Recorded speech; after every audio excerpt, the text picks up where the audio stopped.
Yeah, so I decided to do a little bio series.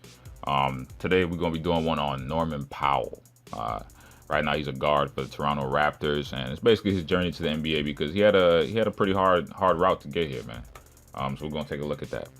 So basically, Norman Powell, he grew up in a single mother household originally, with his mother Sharon, who struggled to take care of him and his two older sisters financially. Earlier he stated that he moved many times from month to month, and even at one point lived with his uncle Raymond in a one-bedroom apartment with six people in there. I mean, damn, like that's pretty rough, man. And he said he was introduced to basketball by his uncle Raymond Edwards, who showed him the ropes. He said that his uncle would show him games, take him to the gym, work on his game, and really push him. He also stated that his uncle told him, end quote, as long as you work hard for what you want, anything can happen, end quote. So before Norman Powell's senior year of high school, though, apparently his uncle died of cancer. So right now, Norman Powell, he's got a tattoo on his arm that's dedicated to his uncle. It says hard work, and then on the actual basketball, it says Raymond Edwards, RIP. And he said basically that losing his uncle was something that he actually almost wanted to quit basketball over. That's because that was like his father figure right there. That was his rock. So, Powell, he kept his chip on his shoulder. And that mentality, that chip on the shoulder mentality, all throughout his career, saying that he was always the underdog, always overlooked. Then we look at Powell. He was basically the number 15 in terms of ranking, the number 15 shooting guard in the nation, and the number 52 player in the nation. And then he went to UCLA for 4 years, going to the Sweet 16. Then the 2013-2014 season, he returned for his senior year of college after being informed that he was unlikely to be drafted. Damn, man. Yeah, that chip on the shoulder mentality, that shit is serious, man. Because there are a couple players in the NBA who have that, and it's been their biggest strength, and also sometimes their biggest weakness, like Isaiah Thomas. That's another chip on the shoulder type dude. But back to Powell. After being told that he was too small, Powell said that he was criticized for being 6'4", and he said that he would compare himself to Dwayne Wade and Russell Westbrook, and that he was confused because apparently they've done really well in the league, so why shouldn't he? That's his logic right there. So basically, he declared for the draft after his senior year, and after being drafted in the second round at the number 46 spot by the Milwaukee Bucks in 2015, he was traded that night for Grievous Vasquez. I don't know if you guys remember him. He was the point guard for the Toronto Raptors a while back. He was a pretty decent point guard. He wasn't great, but he was decent.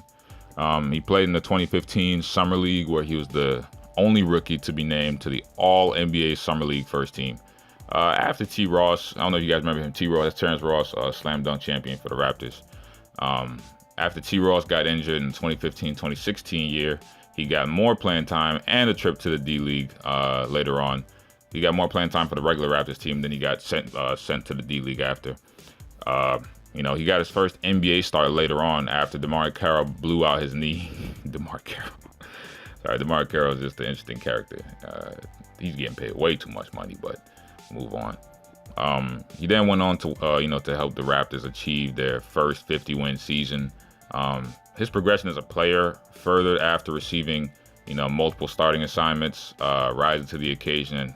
He even helped the Toronto Raptors eliminate a Milwaukee team with a career high of 25 points in the game to help them go up 3-2. That's big time, man. That's big time. You're a D-League player. It's NBA playoff time, baby. That's pressure, man. People are closing out faster. Hands are up. People are diving for loose balls. And you go out there and you have a 25-point game, in a game where the series is tied and anything can happen. Hey, that's impressive, man. His hard work recently, it finally paid off financially on October 8th, 2017, where Powell agreed, to a 4-year, $25 million contract extension with the Toronto Raptors, which starts in the 2018-2019 season.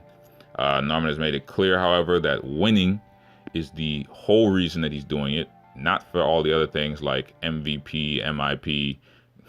Let's be honest, bro, you wasn't going to win MVP. All right. I love this story, but you're not going to win no MVP. MIP maybe. He said that's all great, but none of that matters if you don't win a championship. That was the best thing you said. I appreciate that, man. So you just look at Norman Powell, man, and his career. You got to understand, a lot of these players, they don't come from backgrounds that backgrounds like some other ones. Like some other ones, they were, sent to all the training and stuff like that, and sent to all sorts of different camps, being paid for. Their parents got them. There's nothing wrong with that. Nothing wrong with having your parents here. You didn't choose them. Why would you choose to get rid of your parents? But some people, it's very hard because they got things riding on it. You heard him say that he had his mother and his two older sisters. He's the youngest, so if he's the one striving for this NBA thing, because usually NBA that's the goal, because that financially can provide for a lot of people, or not a lot of people, but at least your family. And he's got his family on his mind. He's got to take care of. And yeah, man, I respect it. That's a long road to the NBA. After being told, first off, your father's not there, then your uncle dies, who was your father figure. He dies of cancer before you even head off to college. And then you go to college and they tell you that you're way too small to be drafted. Even though he's 6'4", but they tell him he's way too small for his position to be drafted, and that he needs to go back to, he didn't go back. He decided to go back to school and go train more, get some more experience. And he comes to the NBA, goes to the D League a little bit, bounces around in the D League. In terms of, going from game to game and stuff like that, it's rough, man, because you're not getting paid NBA money, but you're playing like your NBA schedule almost. And then you finally get a chance to show what you can do after a tiny little taste of NBA life. For a couple games, they sent you to the D League. You finally get to show what you can do on a consistent basis, and you start starting for the Raptors, and you start playing for them much more often. So I'm glad, he was able to finally get that contract extension. This year he made under $1 million in salary each year, after he got drafted. So we have to understand that he's finally getting his financial payoff. Now, he said he loves the game, so hopefully he can see his basketball pay off and see some success in terms of the team stuff. The Raptors recently had a 59-win season. I think it was almost 60, but it was very close. So I mean, he had a heck of a career thus far in terms of where he's come from, and good luck to him. That's Norman Powell's story.